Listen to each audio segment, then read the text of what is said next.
so excited to be talking about modern slavery as a feminist issue. For people who don't know, what is modern slavery? Because I think a lot of people are watching going like, slavery, isn't that like been and done years ago? Absolutely. I think that's a common misconception we come against every single week in the field we're in. And I think to debunk that up front, what I'd say is there are actually more people living in slavery today than any other time in human history. And what modern slavery is it's an umbrella term that we use to describe a number of highly exploitative practices. This includes forced labor, forced marriage, human trafficking, organ trafficking, and state-imposed forced labor. Now, obviously, these different forms of exploitation come from a myriad of issues, some connected to our global economy, others connected to structural inequality around gender. But what they all have in common is that it is one person exploited by another for personal or financial gain. So specifically, how does this concept of modern slavery specifically affect women? Because it disproportionately does affect women and girls, doesn't it? It does. Sorry, I'm just going to hold my phone. I'm getting some glitchy action happening. Yeah, this is a question that often gets a bit sidelined when we're in conversations around modern slavery and broader human rights. But the fact is, many of the major challenges that we face in the world today do disproportionately affect women, and slavery is no different.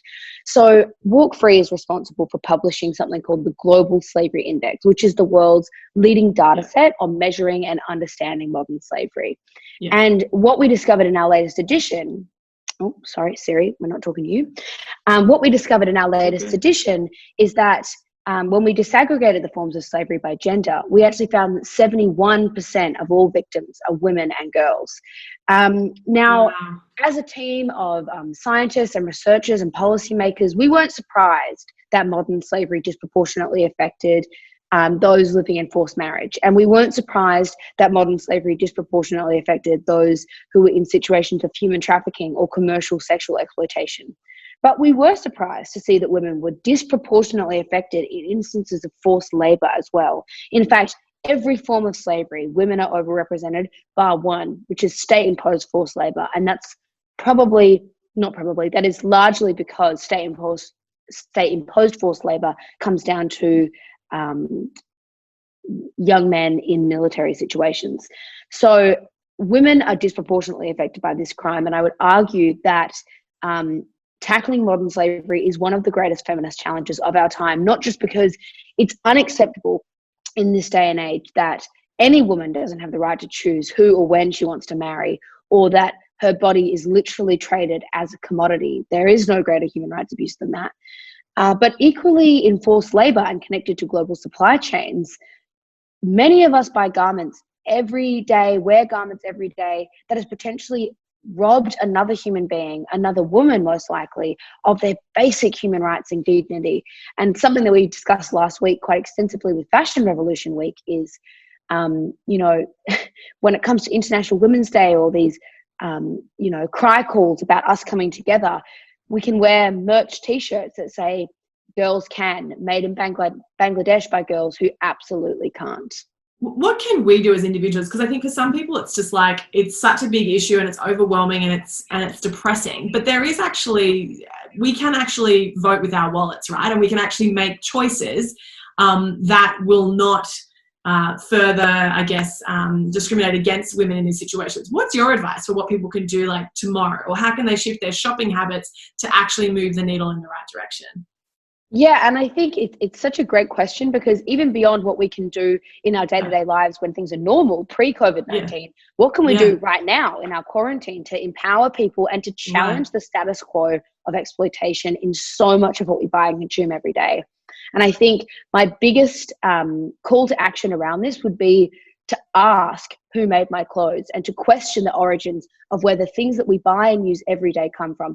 Now, this might sound like a simple ask and that, what can one person do?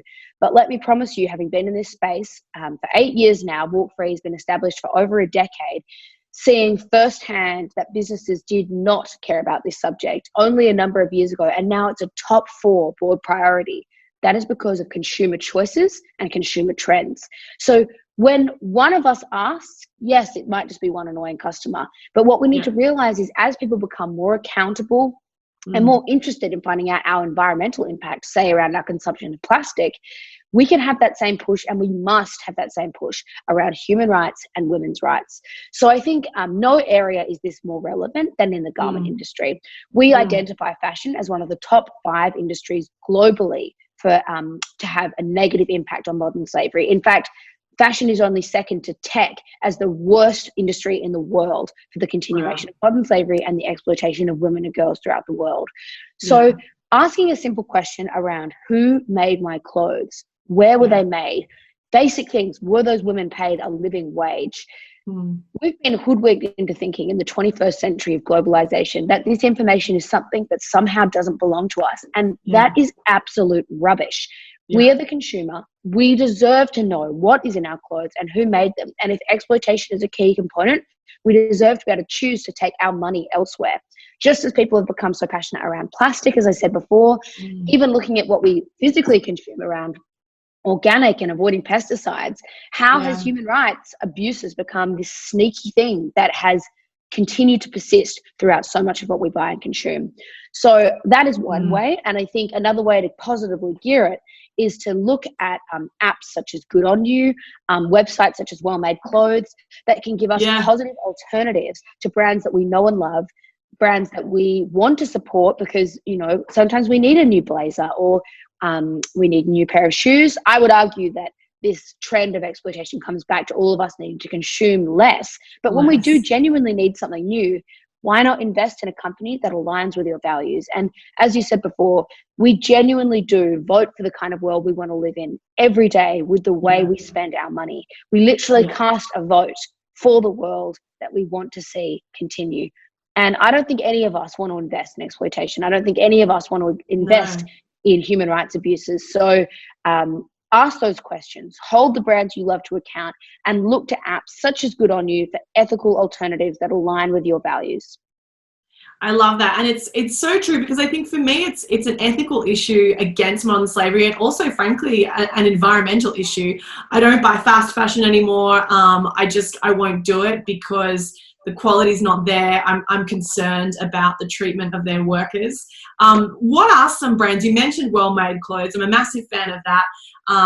Rosie Dalton is an amazing writer who writes a lot on this. I know Sorella Organics is one brand that really focuses on fair trade, living wage for the makers of their products. Are there any other brands that we should be really celebrating and focusing on? Look, absolutely. And I always find this question hard because there are actually a number of them and I don't want to miss anyone out. So I think I'll start from an Australian perspective. Okay. Brands that I absolutely love because they make pieces that are empowering to their supply chain, fair to the environment, are cruelty-free, and create pieces that are lifelong things that we can love, take care of, pass down, mend ourselves. That's what we want to look at. We want to look at what we put in our wardrobe as an investment.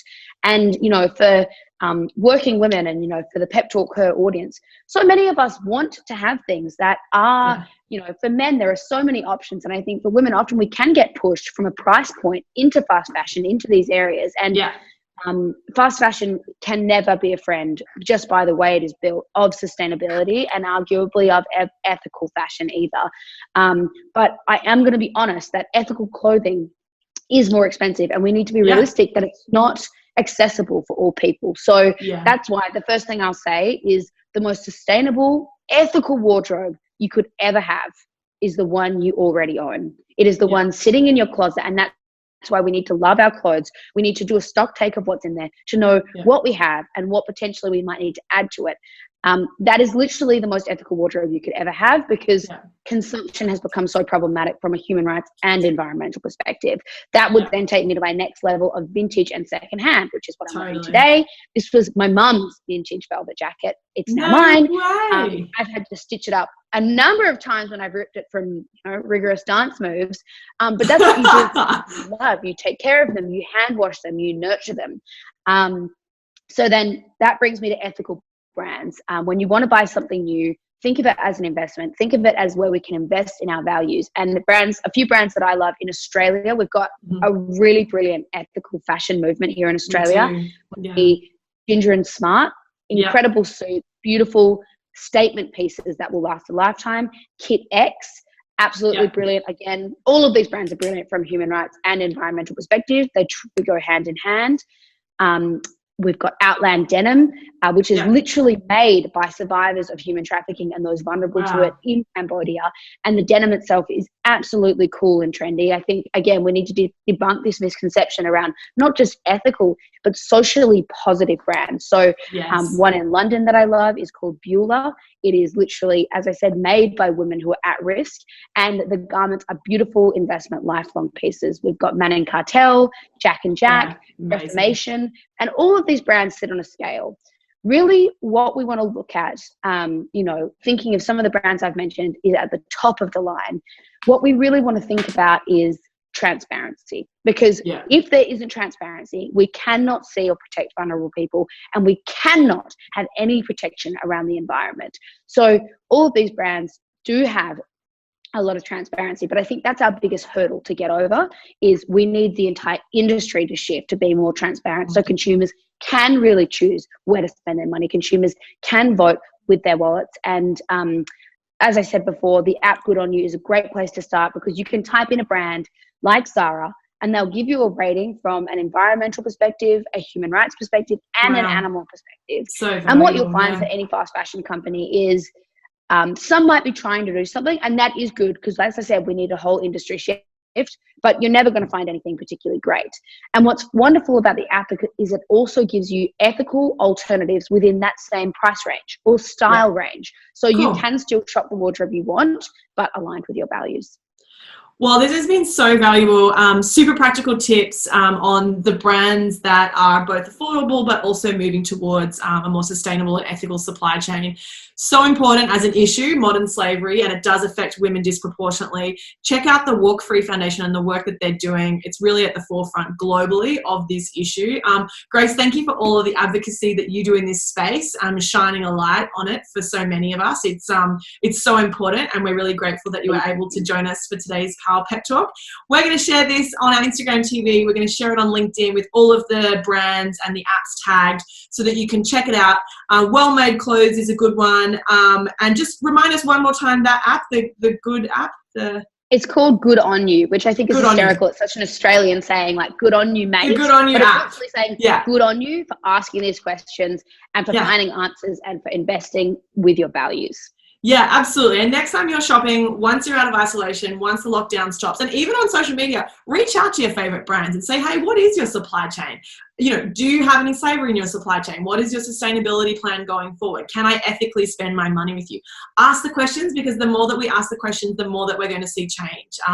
Money talks, right? If you stop spending your dollars with the brand, they're going to listen and take it seriously. So, Grace, thank you for enlightening us. This is amazing. And we're so grateful you were able to join us, and we'll see you again at the same time tomorrow.